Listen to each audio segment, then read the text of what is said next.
ప్రతి ఉదయం యేసుతో ఆశీర్వాదముల సమయం. ప్రతి ఉదయం యేసుతో ఆశీర్వాదముల సమయం.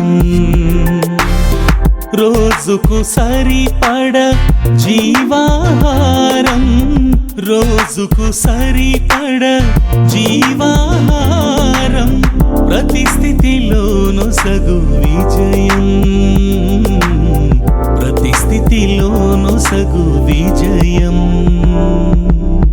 ప్రతి ఉదయం యేసుతో ఆశీర్వాదముల సమయం. షలోం. ప్రభునందు అత్యంత ప్రేమైన వారలారా, పాప విమోచకుడును మన రక్షకుడైన యేసుక్రీస్తు వారి శ్రేష్టమైన నామంలో మీ అందరికీ కూడా ఉదయకాలంలో శుభములు తెలియజేసుకుంటూ నేటి వాక్యంలోనికి మిమ్మల్ని ఆహ్వానిస్తుంటున్నాను. ఇర్మియా గ్రంథంలో 12వ అధ్యాయంలో 5వ వచనంలో ఒక మాట రాయబడినట్టుగా మనం చూస్తాం. ఇర్మియా 12:5లో ఈ విధంగా ఉన్నది: నీవు పాదచారులతో పరిగెత్తగా వారు నిన్ను అలయగొట్టిరి గదా, నీవు రౌతులతో ఎలాగూ పోరాడుదువు? నెమ్మదిగల స్థలమున నీవు క్షేమముగా ఉన్నావు గదా, యోర్దాను ప్రవాహముగా వచ్చినప్పుడు నీవేమి చేయుదువు అని ప్రభువు ప్రశ్నించినట్టుగా మనం చూస్తుంటున్నాం. Beloved, I greet you in the precious name of our Lord this morning, and I welcome you to the scripture portion from Jeremiah chapter 12 verse 5, where it says, if you have raced with men on foot and they have wearied you, how will you compete with horses? And if in a safe land you are so trusting, what will you do in the swelling of the Jordan? చాలా మంచి మాట ఇక్కడ చూస్తుంటున్నాం. అక్కడ ప్రభువు ఇర్మియాతో అన్న మాట ఏంటంటే, నీవు పాదచారులతో పరిగెత్తగా వారు నిన్ను అలయగొట్టిరు కదా, అంటే పాదచారులతో పరిగెత్తినప్పుడు నువ్వు అలసిపోయావు కదా, అటువంటిది నీవు గుర్రములతో ఎలాగూ పోరాడుదువు లేక ఎలాగూ పోటీ పడతావు అంటూ, నెమ్మది గల స్థలములో నీవు క్షేమంగా ఉన్నావు కదా, యోర్దాను ప్రవాహం వల్ల నీ వెంట వచ్చినప్పుడు నీవేం చేస్తావు అని ప్రశ్నించినట్టుగా మనం చూస్తుంటున్నాం. ప్రియులారా, క్రైస్తవ విశ్వాస జీవితం అనేది ఒక పరుగు పందెం వంటిది. ఏమిటా పరుగు పందెం అని చూసినట్లయితే, లోకానికి, పాపానికి, సమయానికి, ప్రపంచంలో ఉన్న సమస్తానికి వ్యతిరేకంగా పరిగెడుతూ మన గురి అయినటువంటి క్రీస్తు నొద్దకు పరిగెత్తేటువంటి పందెం. Beloved, Christian faith life is a race.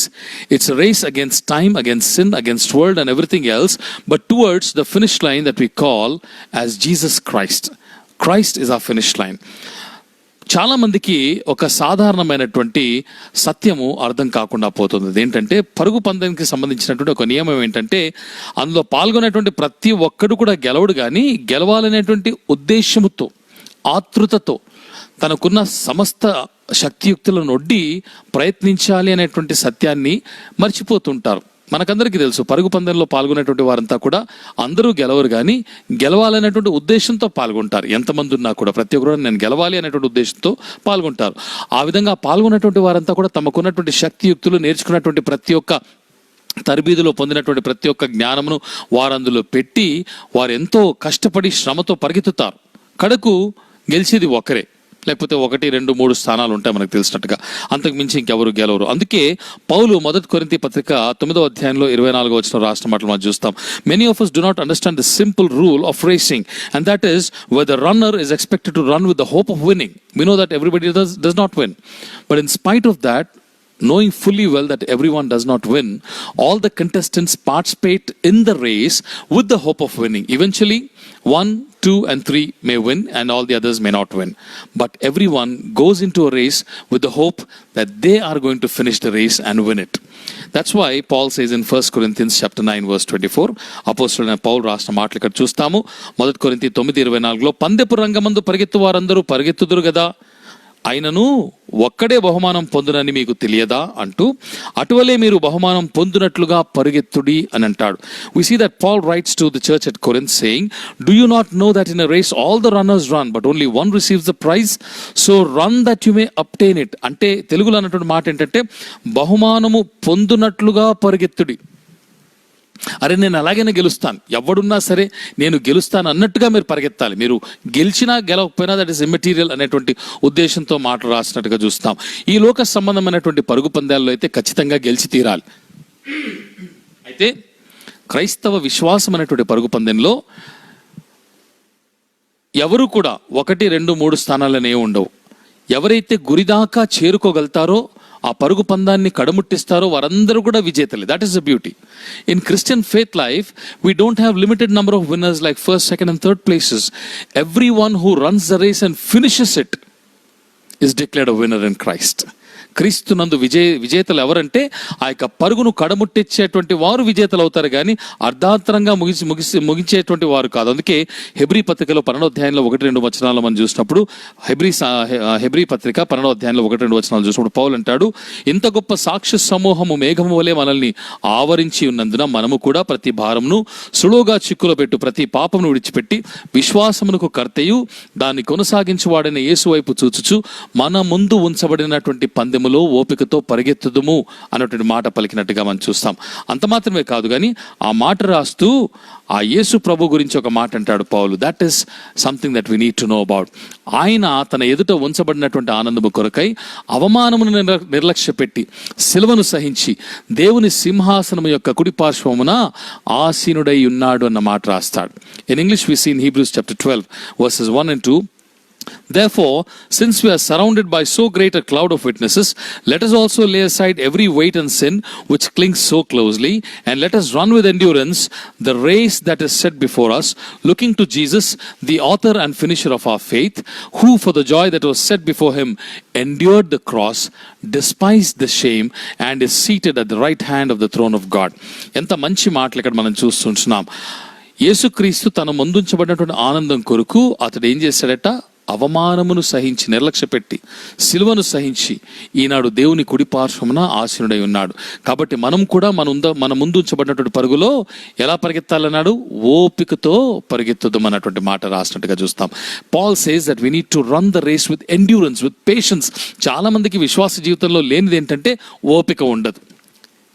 ఏం పరిగెత్తుతాంలే, మనం ఎంత పరిగెత్తినా కానీ ఎవడో ఒకటి గెలుస్తాడు, ఎవడో ఒకటి ముందు వెళ్ళిపోతాడు, ఏముందిలే విశ్వాస జీవితం అనేటువంటి చాలామంది ఉన్నారు.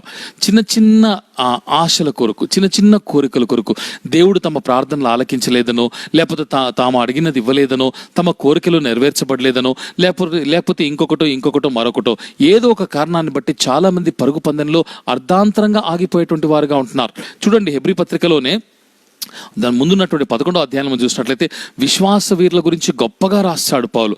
అందులో నోవా, అబ్రహాము, యోసేపు, ఒక మోషే, గిద్యోను, సంసోను, ఎఫ్తా, దావీదు, సమూయేలు, ప్రవక్తలు, వీరందరి గురించి గొప్పగా రాస్తూ నోవహు గురించి రాసినటువంటి మాటలను బట్టి మనం చూసినట్లయితే నోవహు ఓడను కట్టడానికి ఎన్ని సంవత్సరాలు పట్టిందండి? 120 సంవత్సరాలు పట్టింది.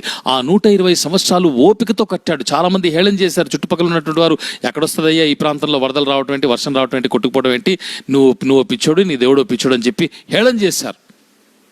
ఆయన్ని తృణీకరించారు, అపహాస్యం చేశారు. అయినా కానీ మారు మాట్లాడక దేవుణ్ణి తిరిగి ప్రశ్నించకుండా 120 సంవత్సరాలండి. 120 గంటలు కాదు, రోజులు కాదు, నెలలు కాదు, 120 సంవత్సరాలు అతడు శ్రమపడి ఆ ఓడను దేవుని మీద నమ్మకంతో, విశ్వాసంతో తన పరుగును కడముట్టించాలనేటువంటి ఉద్దేశంతో కట్టాడు. కడకేమైంది? తన చేతి పనే ఒక దినాన తనకును తన కుటుంబానికి, అలాగే ఓడలో ఉన్నటువంటి పశువులకి, ఆ యొక్క దేవుడిచ్చినటువంటి జంతువులన్నిటికీ కూడా రక్షణ కవచంగా మారింది. Beloved, we see that in chapter 11, where we see a list of an entire galaxy of heroes of faith. We see beautiful writings about Noah, about Abraham, about Joseph, about Moses, about Gideon, about Samuel, about David, about Ephthah, and all the other prophets there. Especially about Noah, I'd like to tell you that Noah spent 120 years of his life building the ark just because God commanded him to. He did not question God. People were making fun of him. People were reviling him. They were throwing abuses at him. In spite of all that, Noah did not care.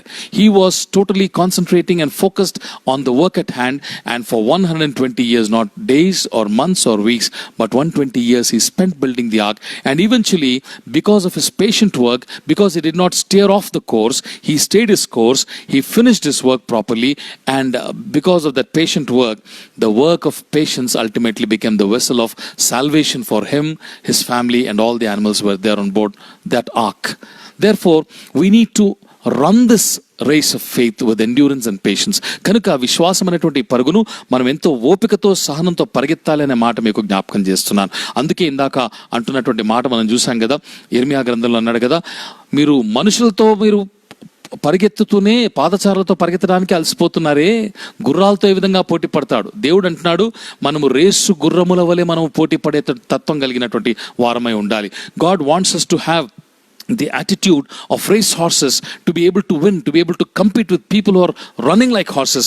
విశ్వాస పరుగులో చాలా మంది race గుర్రాల్లాగా పరిగెత్తుకుని వెళ్ళిపోతుంటున్నారు. మనలో చాలా మంది మాత్రం అక్కడే ఆగిపోతుంటున్నాం. అటువంటి వారు విశ్వాసులుగా పిలువబడడానికి ఏమాత్రం అర్హత లేదండి. మధ్యలో ఆగిపోయేవారు, అర్ధాంతరంగా నిలిచిపెట్టే వారు ఎందుకు పనికిరారు, దేవుని యొక్క విశ్వాస పిలుపుకి పనికిరాని వారుగా ఉంటున్నారని నేను మీకు సవినయంగా జ్ఞాపకం చేస్తున్నాను. ఒక చిన్న చక్కని ఉదాహరణ మీకు తెలియజేస్తాను. చూడండి, 1968 సంవత్సరంలో జాన్ స్టీఫెన్ అఖ్వారీ అనేటువంటి ఒక వ్యక్తి, ఒక క్రీడాకారుడు, టాంజానియా దేశం నుంచి జాన్ స్టీఫెన్ అఖ్వారీ అనేటువంటి ఒక క్రీడాకారుడు పరుగు పందాల్లో పాల్గొనేటువంటి వాడు 1968 సంవత్సరంలో ఒలింపిక్స్ నిర్వహిస్తున్నందున మెక్సికో దేశంలో ఉన్నటువంటి మెక్సికో మహానగరంలో ఆ పోటీల కోసం వెళ్ళాడు.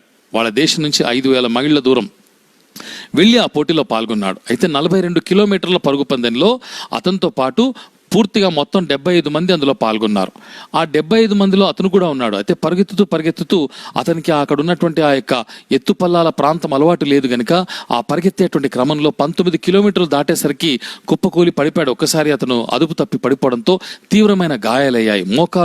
మోకాలు భయంకరంగా గాయపడి ఆ మోకాలి చిప్ప ఆ ఎముక గూడులోంచి తొలగిపోయిందట. కుడి భుజము భయంకరంగా గాయపడి నెత్తురోడుతున్నాడు. అయినను ఇంకా 23 కిలోమీటర్లు నేను ఎలాగైనా నా యొక్క పరుగును కడముట్టించాలని లేచి కష్టపడి పరిగెత్తి వెళ్ళాడంట. అప్పటికి విజేతలు వెళ్ళిపోవడం జరిగిపోయింది. వాళ్ళని తీసుకెళ్ళిపోయి నిల్చోబెట్టేసి ఫోటోలు తీసేయడం, జర్నలిస్టులు వచ్చేసి వాళ్ళ గురించి మాట్లాడడం, రాతలు రాసేసుకోవడం అంతా అయిపోయిందట. అయితే ఇతను వస్తున్నాడని తెలిసి విలేకరులందరూ పరిగెత్తొచ్చి చూసేటప్పటికి అతడు నెత్తురోడుతూ ఒక కాలు ఈడ్చుకుంటూ నడవలేని పరిస్థితుల్లో అలాగే పరిగెత్తుకుంటూ నడుస్తూ కుంటుతూ రొప్పుతూ ఆయాసంతో అతను ఆ యొక్క ఫినిష్ లైన్ దాకా వచ్చి చేరుకొని కుప్పకూలి పడ్డాడట. అప్పుడు విలేకరులు వెళ్ళి అతను అడిగారంట, ఎందుకు నువ్వు ఇంత గాయపడి కూడా నువ్వు ఆగిపోలేదు? 17 మంది దాకా ఆగిపోయారు కదా, 57 మంది మాత్రమే, 18 మంది వరకు ఆగిపోయారు, 57 మంది మాత్రమే దీన్ని ఫినిష్ చేయగలిగారు. నువ్వు కూడా ఎందుకు ఆగిపోలేదు? ఇన్ని గాయాలు పెట్టుకుని ఎందుకు పరిగెత్తావంటే అతను ఏమన్నాడంటే తెలుసా, నా దేశము 5,000 మైళ్ళ దూరం నన్ను ఎందుకు పంపించిందో తెలుసా? నేను పందెమును ప్రారంభించడానికి కాదు, ఈ పందెమును ముగించడానికి పంపించింది అన్నాడంట. తన దేశం తన మీద ఉన్నటువంటి నమ్మకాన్ని వమ్ము చేయడానికి ఇష్టపడక, నేను గెలిచినా గెలవకపోయినా నా పరుగును కడముట్టించాలని అన్ని గాయాలతో అతను పరిగెత్తాడు. నీవు నేను చిన్న గాయం అయితే, ఈ లోకంలో చిన్న సమస్య వస్తే, మన ప్రార్థనలు దేవుడు ఆలకించకపోతే, కొన్ని ఆలస్యమైతే, మనం ఊహించినట్టుగా కొన్ని జరగకపోతే, మనం అనుకున్నట్టుగా కొన్ని కాకపోతే, దేవుని మీద మాటి కలిగేయటం, విశ్వాసం నుంచి దూరం అయిపోవడం పనికి మాల విశ్వాసం. అది ఎందుకు పనికిరాని విశ్వాసం. Beloved, I'd like to just give a small example. It's a real life example of a wonderful person called John Stephen Akhwari, an athlete, a runner from Tanzania who participated in the 1968 Olympics in the marathon in Mexico City in Mexico. And when he went there, since he was not used to that kind of a topography, he was not able to undertake that marathon successfully. However, that marathon of 42 kilometers in which 75 people participated, Akhwari also ran. Eventually, after running for 19 kilometers, because he was not used to that terrain, he fell down and he injured himself gravely. His knee almost came out of its socket and it was dislocated, and his right shoulder was badly wounded. He was bleeding profusely, but in spite of that, he got up and he ran for the next 23 kilometers with all those grievous wounds, while bleeding, while suffering in pain, while writhing in pain. But he managed to come to the finish line, by which time already the winners were declared, photographs were taken, the journalists were all there taking their interviews. When they came to know that a person who was severely wounded has come to the finish line, they came running to him. They asked him, there were totally 75 participants, only 57 including yourself made it to the finish line. Almost 18 of them could not complete the race. They stopped somewhere in between. Why did you not stop in spite of your injuries? You know what Akhwari said? My country did not send me 5,000 miles to Mexico City to start the race. They sent me to finish it. What a wonderful statement that man made. He knew that whether he wins the race or not, irrespective of that, he had to keep the faith and the trust that his country had placed on him. Today, God is asking you, I've placed so much trust in you that you'll be able to run the race of faith and finish it. Where are you in your faith race? ఇది నా ప్రభు నిన్ను నన్ను ప్రశ్నిస్తుంటున్నాడు. నువ్వు కూడా అఖ్వారీ లాగా పరుగు పందాన్ని కడముట్టిస్తాం అనుకున్నానే, ఎక్కడున్నావు నీ యొక్క జీవితంలో, విశ్వాస జీవితంలో? ఎక్కడ ఆగిపోయావు? ఎక్కడ పడిపోయావు? చిన్న చిన్న విషయాలకు, చిన్న చిన్న ప్రలోభాలకు, చిన్న చిన్న కోపతాపాలకు, చిన్న చిన్న భావకావేశాలకు, చిన్న చిన్న శోధనలకు నీవు ఎక్కడ పడిపోయావు విశ్వాస జీవితంలో? లేచి నీ పరుగు పందాన్ని కడముట్టించుంటున్నాడు పౌలు కూడా. చూడండి, చివరిగా ఒక మాట చెప్పి ముగిస్తాను. 2 తిమోతి 4వ అధ్యాయంలో 7-8 వచనాల్లో పౌలు అన్నటువంటి మాట మనకు అందరికీ తెలుసు. మంచి మాటలు అన్నటువంటి మాట ఏంటంటే, మంచి పోరాటము పోరాడి తిని నా యొక్క పరుగు కడముట్టించి తిని విశ్వాసమును కాపాడుకుంటుని, ఇక మీదట నా కొరకు నీతి కిరీటం ఉంచబడి ఉన్నది. తన ఒక బహుమానము. పౌలు ఏమన్నాడంటే, మంచి పోరాటము పోరాడి తిని నా పరుగులో గెలిచి తిని అని లేదు, పరుగు కడముట్టించి తిని అంటూ విశ్వాసము కాపాడుకుంటుని. ఎంత మంచి మాటలు. Paul says, I have fought the good fight, I have run the race, or I have finished the course, and I have kept the faith. Therefore the crown of righteousness is kept ready for me. What a wonderful statement of faith.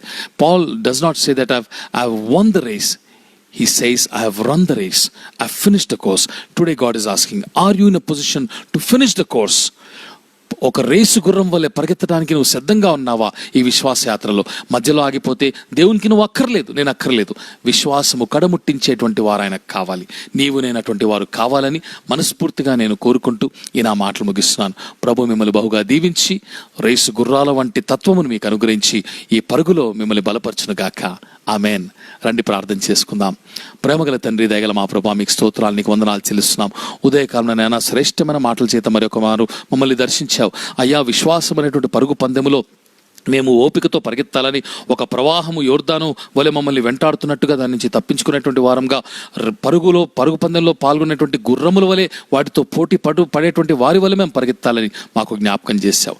అనేకమైనటువంటి వాక్యాలు మాకు జ్ఞాపకం చేశావు. చక్కని ఉదాహరణ మాకు చూపించావు. నీకు స్తోత్రాలు అయ్యా. నా తండ్రి, పడుతూ లేస్తూ నా తండ్రి ఎక్కడ పడితే అక్కడ ఆగిపోయేటువంటి పనికిమాలిన విశ్వాసులు నీకు అక్కర్లేదయ్యా. బలమైన విశ్వాసుల కొరకు నీవు చూస్తుంటున్నావు నా తండ్రి.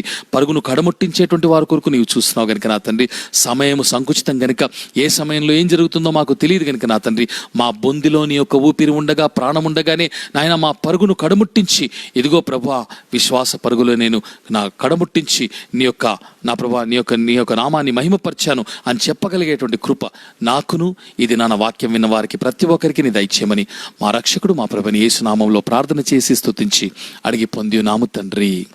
ఆమెన్. ప్రభు మిమ్మల్ని బహుగా దీవించి ఆశీర్వదించి ఆయన ఆత్మచేత బలపరచునుగాక. షలోం. ప్రతి ఉదయం యేసుతో ఆశీర్వాదముల సమయం.